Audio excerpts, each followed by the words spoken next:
Alrighty, so we have my favourite Mark III rat bike right here. Now, I've been having some trouble with the chain tension on this one as well. It is a bit sloppy. And so one of the things I've been waiting quite a few weeks for to come has finally arrived. Now we should be putting a spring tensioner on here today. Now I haven't opened this up to see what's inside, but fingers crossed they've sent me the right bloody thing.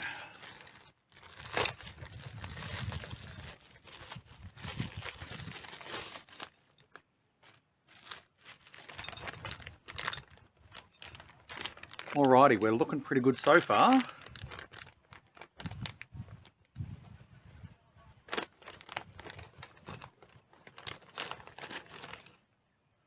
We have got a lovely sprocketed tensioner wheel there, which I actually am pretty excited about that.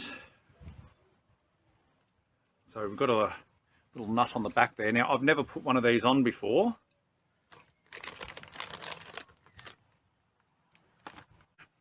So it should be just as simple as replacing, or rather mounting that over the top of the existing clutch cover case, and then mounting our spring to the holes based on how much tension we need. Now, theoretically, it looks like this. So as our chain's bouncing about, it gives it a bit of give, but also obviously keeps it nice and tight. So excuse my fat head and my fat arms while I go ahead and undo this.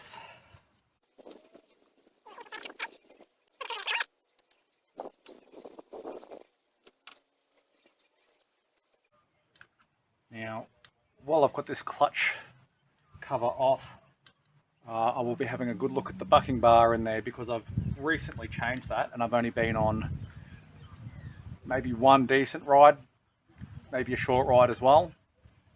Now the bucking bar that was in there basically disintegrated and meant it was causing me problems and the clutch wasn't disengaging.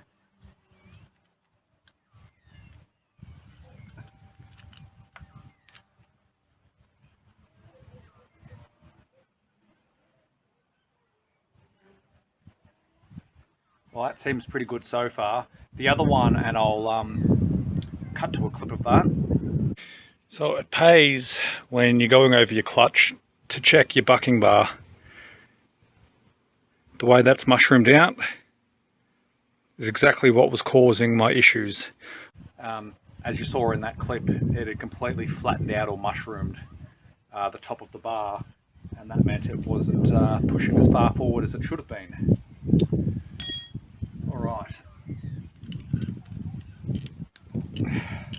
and just to confirm, that is a 4mm Allen head.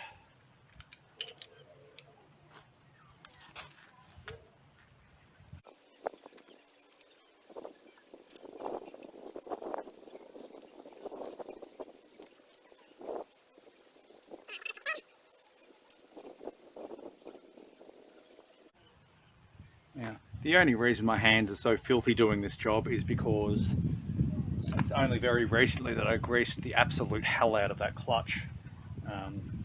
It is quite old now in terms of at least my other motors and how long they've lasted. And I do seem to have a lot more trouble with this clutch than the others. But it's still working.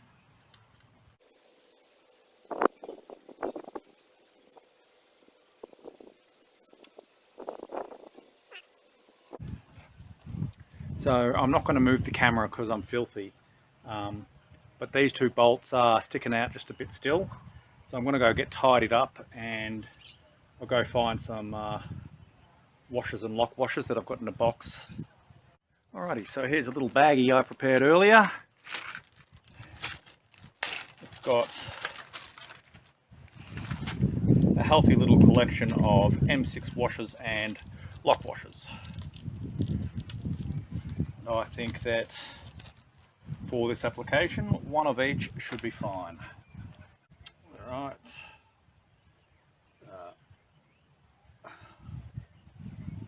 Lock washer, then flat washer,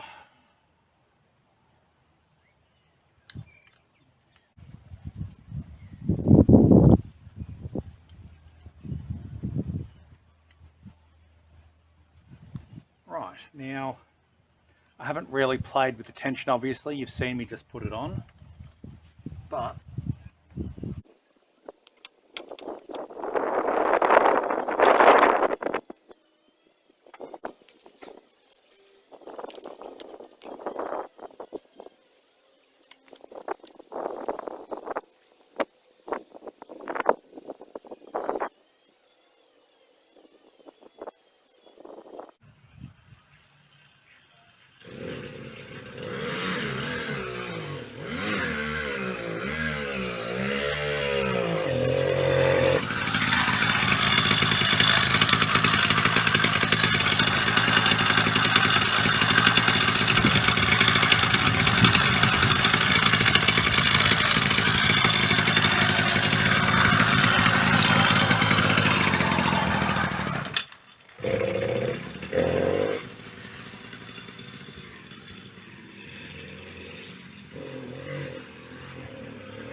alright, so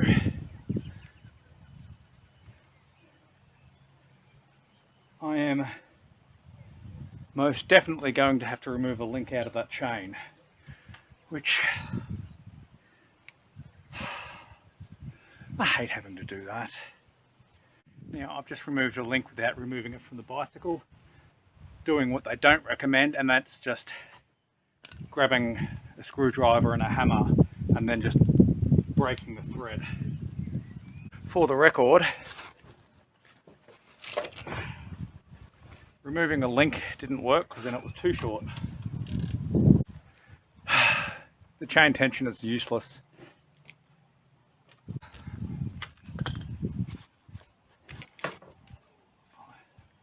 Right, this tension has ruined my bike basically.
quite simply put,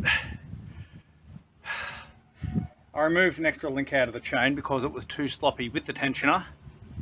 Now it's so tight, it almost doesn't freewheel. Probably gonna snap on me. Alright, final update. In the end, I had to opt to remove the spring tensioner after all that because I shortened the chain and now it's too tight.